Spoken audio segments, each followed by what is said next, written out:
धाकड़ खबर, बेखौफ जुबान, बेबाक अंदाज।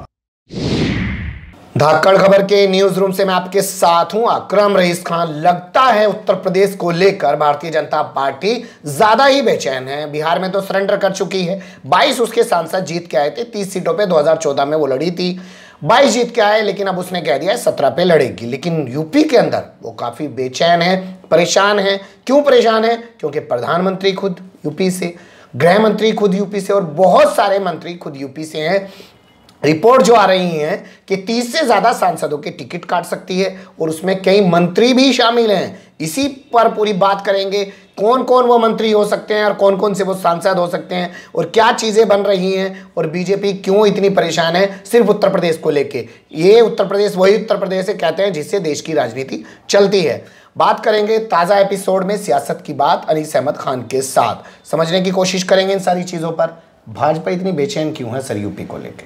जैसे कि आज की हिंदुस्तान टाइम्स की रिपोर्ट है, उसमें यह है कि 60% सांसदों से भाजपा कार्यकर्ता नाराज है। 50 करीब हो गए, 60%, 7 संग 42 के आसपास। हाँ, उनसे नाराज है। वहीं अगर आप देखें इसकी बेचैनी की बात, तो बात हमारी यूपी की चल रही है, बाकी तो आप आसाम भी देख रहे हैं। वहाँ 2 दिन पहले क्या हो गया कि असम गण परिषद रातों रात अलग हो गई। तो अगर हम देखें तो जो ये सपा और बसपा के लाइन से यूपी में 11 जो मंत्री हैं उनके ऊपर, उसमें से 11 है मंत्री, जो उनमें पूरे प्रदेश से 11 मंत्री हैं। हाँ, उनमें से 7 मंत्रियों को जीतने की कोई उम्मीद नहीं लगती है। कौन कौन से हैं? 7 मंत्रियों पे भी सीधे तलवार लटकी हुई है। तलवार लटकी हुई है। अगर आप उसमें से 80 सीटों में 2014 में सपा, यहाँ से आइए, 2014 में सपा बसपा अलग अलग लड़ी थी, तो 12 अलग अलग लड़ी थी, 12 लड़ी थी। उसके बाद सॉरी, एक बार फिर से ले लिया, कोई बात नहीं, बोल लीजिए। अलग अलग 12। अच्छा, अब आप देखें तो इसमें आते आपके सतपाल सिंह, ठीक है, बागपत से, commissioner Mumbai, retired commissioner Mumbai ji, 4,23,475 vote से ये जीते थे सपा के गुलाम अहमद से, जो कि इनको गुलाम अहमद को 2,13,609 वोट मिले थे। तीसरे नंबर पर रालोदा के थे अजीत सिंह, जो 1,99,516 वोटों से हार गए थे। बसपा 1,41,743 वोट मिले थे। अगर 2014 को ही चुनाव का एक पैटर्न मान लिया जाए और 2014 के चुनाव को पैटर्न मान के दोनों के वोट जोड़े जाएं, बसपा और सपा के, तो वो इनसे करीब ज्यादा होते हैं। कुल वोटों में 55.23%, 55.23% है वो वोट होते। 55.23% वोट इन दोनों को मिला हारने के बाद। हाँ, यानी गठबंधन की सूरत में सतपाल सिंह की हार निश्चित मानी जाती है अगर गठबंधन हो जाता है। उसके बाद आते हैं आपके मनोज सिन्हा, गाजीपुर से सांसद है, रेल संचार मंत्री हैं, मोदी जी के भाई। मोदी जी के भाई। मनोज सिन्हा मेरा भाई है। मनोज सिन्हा को उन्होंने किस तरीके से, लेकिन सीएम बनवा नहीं पाए बेचारे को। योगी बाबा ने डंका डाल दिया कि अगर मुझे नहीं बनाया पार्टी तोड़फोड़ कर दूंगा, तो बेचारे को सीएम नहीं बनवा पाए। बाबा उनको तो वो एक अलग बात है। तो गाजीपुर से सांसद रेल संचार मंत्री हैं। 2014 में 3,06,929 वोट मिले। दूसरे नंबर पे सपा का उम्मीदवार था जिसको 2,74,477 वोट मिले और तीसरे नंबर पे बसपा का था। कुल 2,41,657 वोट मिले।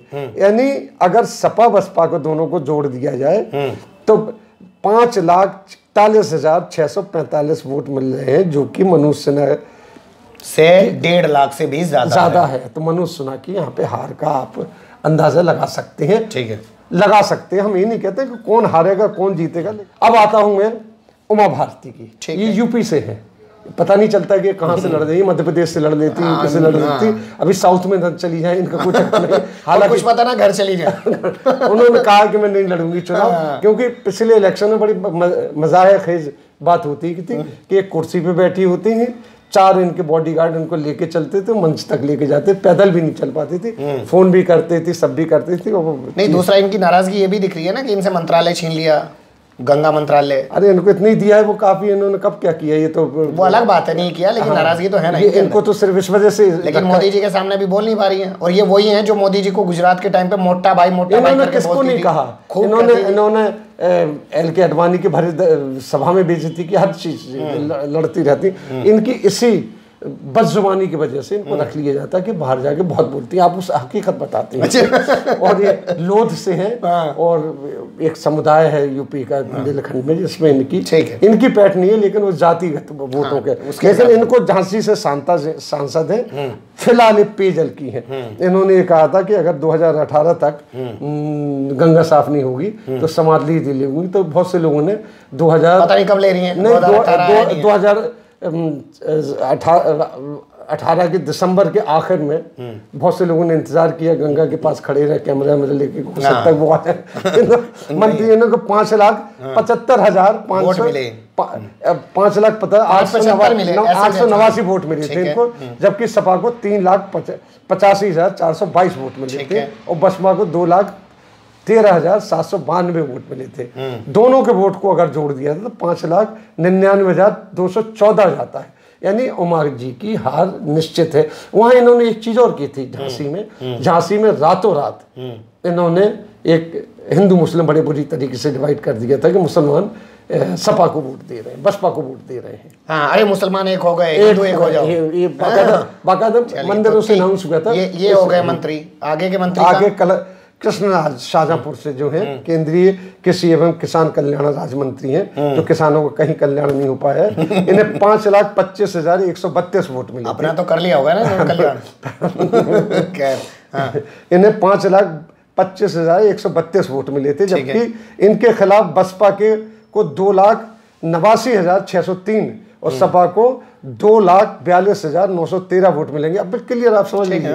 अब अगर इन दोनों के वोट मिले, दोनों के 5,32,516 वोट होते हैं, यानी कृष्णराज की सीट अधर में लटकी हुई है। अब आती है, ये तो वेव चल रहा था उस वक्त ये हवा की बात है। मोदी अगर दोनों जो अब गठबंधन अगर ईवीएम में कुछ कर दिया तो क्या कर लेंगे? यहाँ ये सोच लीजिए, ये सोचिए ये गठबंधन हो गए तो क्यों घबरा रहे हैं? मैं कह रहा हूँ अगर ईवीएम में कुछ कर दिया क्या कर लेगा गठबंधन? वो एक अलग बात है, अलग टॉपिक है। आप ये देखिए कि महागठबंधन से आपने कहा ना कि बीजेपी क्यों घबरा रही है, बेचैन क्यों है इतनी? 7 मंत्रियों में से अब हम आपको 4 मंत्रियों का हाल दे चुके हैं। 5वें नंबर मंत्री का हाल देखिए, साध्वी निरंजन ज्योति। आज वो महामंडलेश्वर भी बना दी गई है, वो तो जाने क्या निरंजन अखाड़े। अब इसके बाद क्या बनेंगे वो देख लीजिए। ये फतेहपुर से पहले ही चली गई है, मुझे लग रहा है महामंडलेश्वर। बहुत मंत्रालय था, खाद्य प्रशासन राज्य मंत्री थी। इनको 4,85,994 वोट मिले, जबकि बसपा को 2,98,788 वोट मिले थे, और सपा को 1,69,724 वोट मिले थे।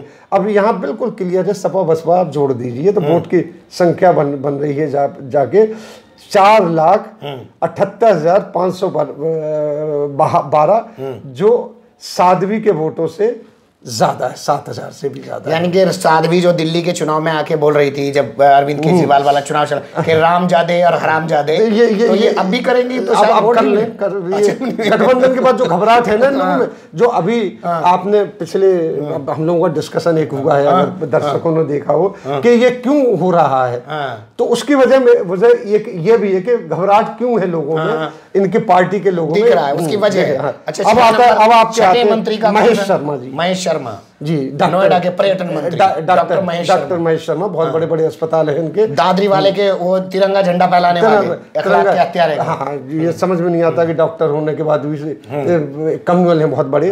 गौतम बुद्ध नगर से है, सांस्कृतिक राज्य मंत्री है। 5 लाख संस्कृति तो दिखा रहे थे हत्यारोपियों को, 5,99,702 वोट मिले थे।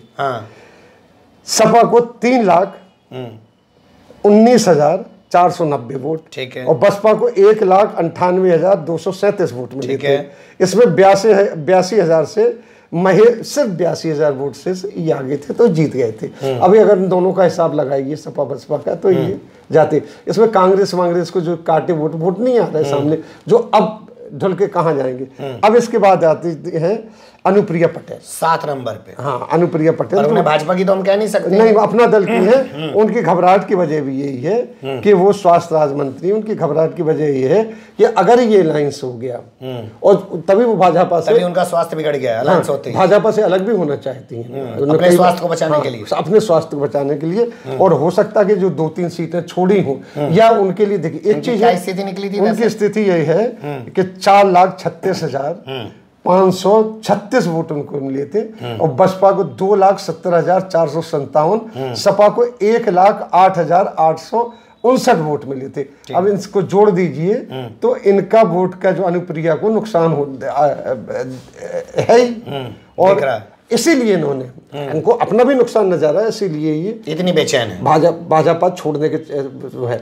अब आप ये देखिए कि एक चीज और मैं बताऊं गठबंधन में कि उन्होंने सीटें ली हैं सपा और बसपा ने।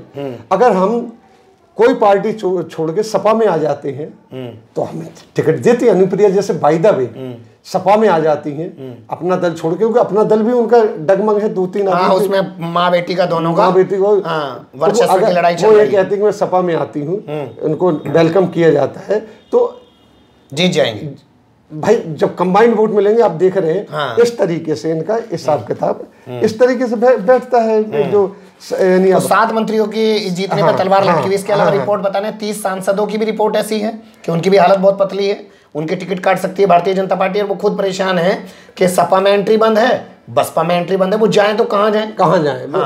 जिनके खिलाफ, यानी अब जब इन्होंने एक सर्वे किया था जिसमें आरएसएस के लोगों ने सर्वे किया था, उन्होंने रिपोर्ट दी थी इनके पास, जो आधुनिक चाणक्य हैं, कि आपके इतने जो सांसद हैं यूपी के खास तौर पे, वो सीट नहीं जीत सकते हैं। और हिंदुस्तान टाइम्स की रिपोर्ट का आपने जिक्र किया, 60% सांसदों से लोग नाराज हैं। यानी कि 40-42 सांसदों से लोग नाराज हैं, जो अभी रिपोर्ट आई है। अच्छा, नाराजगी की असल वजह यही नहीं लगती कि बेचारे वो सांसद बंद तो गए लेकिन इन्हें कुछ करने नहीं दिया मोदी जी ने, सबको ठन गोपाल, कई चीज है उसमें, कई एस्पेक्ट्स हैं। लेकिन ये लोग भी संसद निधि का इन्होंने क्या इस्तेमाल किया, ठीक है। और सबसे बड़ी बात जो आपको बताएं, जो आप भोंपू मीडिया नहीं दिखाता था, जो नौजवान आ रहा है, जो 35% नौजवान इस बार पहला वोट डाले। बहुत बड़ी तादाद होती है, बहुत बड़ी तादाद होती। मतलब 2009 में बीजेपी को 10 करोड़ वोट मिले और 2014 में वो 17 करोड़ हो गए। तो 7 करोड़ युवाओं का वोट था